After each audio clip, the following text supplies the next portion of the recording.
afternoon press conference for Caroline Wozniacki. English questions first, if we have any. Let's go.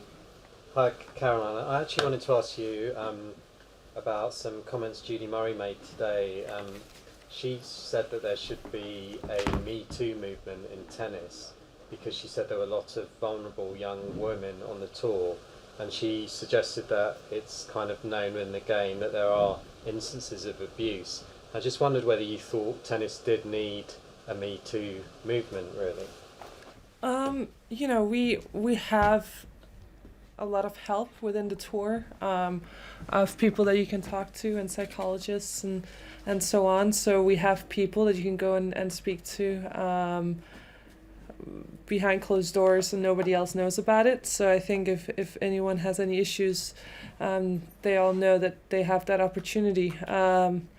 Personally, I haven't heard of any instances, but I think, we're in this age and this point where of course if something is going on, I think if people are willing to talk about it, it can help other people. So again, as I said, I personally haven't experienced it, and there are help to get if you need it on tour, which I think is the main thing. Caroline, you've had a good warm-up to Wimbledon. It must feel good getting such a straightforward win today, would you say? It was great just to get in and out, and it didn't have much of a turnaround from Eastbourne, but it was nice to just get on court today and win, and then I have a day off tomorrow and I can enjoy a little bit of downtime. And how are you feeling playing on the grass? I love playing on the grass. I think it's great. I love the surface. Which gives you the greater boost mentally as you go through this next fortnight, Eastbourne or the Australian? Well, right now it's I think Eastbourne. I just won that a couple of days ago, and I feel like I'm hitting the ball well, and I'm doing great. And obviously Australian Open is a great booster as well. Knowing that I can do it, and I've gone all the way in a Grand Slam, it feels great. Caroline, Chris came out today, and in the interest of gender equality, she thinks that it's worth the Wimbledon and the other Grand Slams considering holding the women's final on the second Sunday of the tournament. And if that's too much trouble with the scheduling, perhaps having the reigning women's champion first up on centre court rather than the men's champion, and to alternate that year by year. Just wanted to get your thoughts on that. Personally, I think about the equality, I have no problem. It's always one half of the other playing Monday or Tuesday, and to me, I think it doesn't really make a difference if you play Monday or Tuesday. And in my opinion, for the men to start on Monday, if in case they play on, or the winner play on Monday, and maybe having a bit more time in case they go far and play 5 sets. And in my opinion, playing on a Saturday finals is fine for me. It's good. We have enough time in between. So on this point, I don't really have a strong opinion.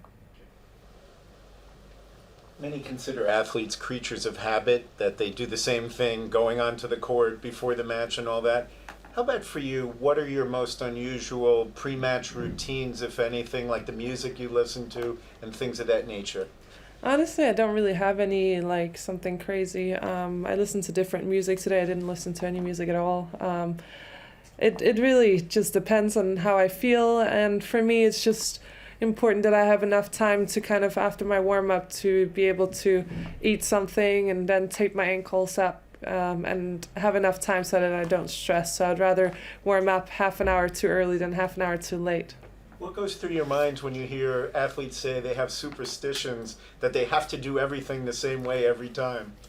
I mean, whatever works for everyone. I think it's such an individual sport, so whatever works for you, I guess that's great. A bit unrelated to tennis, did you watch Denmark play in the World Cup last night? I did. What were your thoughts on that? Well, that was a bit of a roller coaster. We got very excited after 1 minute, and then obviously after 3 or 4 minutes, we were kind of sad. And then the penalty in that extra time, that was nerve-wracking, but I think the defender did the right thing. Obviously, he tried to go for the ball, but at the same time, at least the other guy didn't score, and then our goalkeeper managed to save that and kind of get us into the penalties, and then it was even more nerve-wracking from there. And I think everyone around in our complex where I live, I think they could hear us. So it was nerve-wracking, and it was a tough loss, but they did their best. So that's all I can carry do. on watching, and if so, who are you going to support? Yeah, I'll still watch just because I'm interested in, and I think, you know, obviously it's sad when your own team is out, but yeah, I'll keep watching. I think England has done great, and we'll see if they can go all the way. Caroline, if this was Serena or Venus or Maria in here, there'd be probably 20 or 30 journalists, and there's only, about 9 of us. Does that strike you as curious? Not really. I don't think that's correct either. I really think it depends on the match. It's the first round match. It played in less than an hour, and you know, I think there are other matches. Venus today played 3 sets. I'm sure that there's more to talk about. So plus I just had media yesterday and the day before yesterday, so I'm sure that I've had enough questions asked for the next 2 days. One thing that's changed since your last media, LeBron James went to the Lakers. As someone who in recent years has followed basketball a little bit more, what are your thoughts on that? I kind of had a feeling that was what he was going to do. You know, good for him, I guess. I don't really have any other opinions on that other than it's going to be interesting to see now if and when other players are going to join the Lakers, and whether they can, you know, put a fight up against the Warriors. Okay, let's Thank you. switch language. Thank you very much indeed. Yeah, thank you.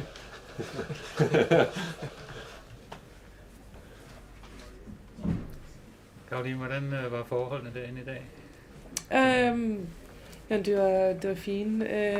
Det er lidt anderledes at spille derinde, end det har været at spille de sidste par kampe, jeg har spillet. Jeg synes, græsset er en lille smule langsommere, end det plejer at være, lidt længere. Og jeg synes, der var også en lille smule vind i dag, i forhold til, hvad jeg synes, der plejer at være. Men udover det, føles det altid meget specielt og fedt at spille ind på centercourten.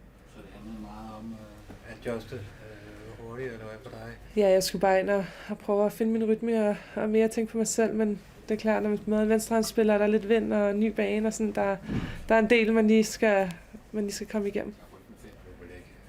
Nej, ikke så meget, også fordi hun havde ret mange fejl i starten, så det var ikke meget rytme, vi fik der i dag. Var du overrasket over hendes niveau?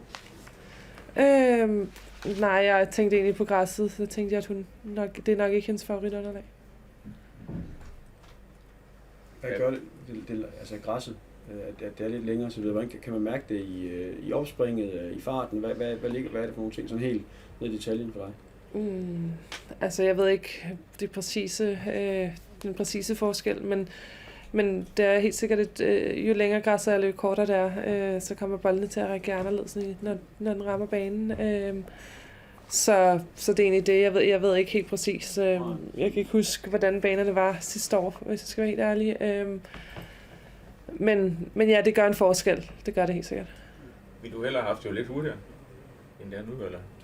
Nej, jeg tror også, jo længere turneringen går på, jo mere bliver græsset slidt, og så kommer bolden til at reagere anderledes. Det må give en dejlig ro at starte med at holde serv, og så bryde med det samme i første kamp i Grand Slam, ikke? Har man da også sådan der, at du... Ja, helt sikkert.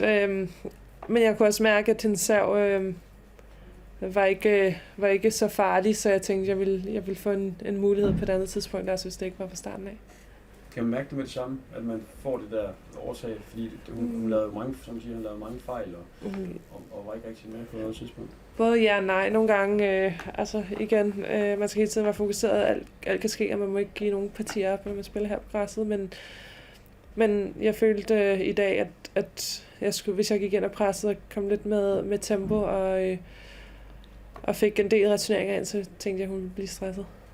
Det første parti i anden sæt, mister du så lidt fokus der? Eller? Nej, jeg tror, hun kommer med lidt okay returneringer, nogle dybe returneringer, og så mister jeg lidt et par slag og misser dem lidt enten langt eller bredt, hvor jeg måske ikke lige havde taget højde for, at Vind måske ville tage den lidt.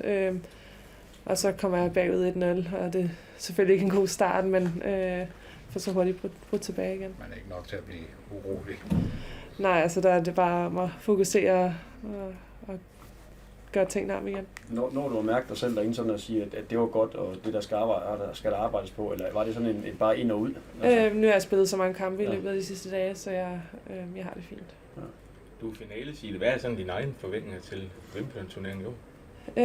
Jeg tager det, som det kommer. En ny kamp i overmorgen, og så tager vi den derfra. 2 more questions. Du skal være ind og træne i morgen.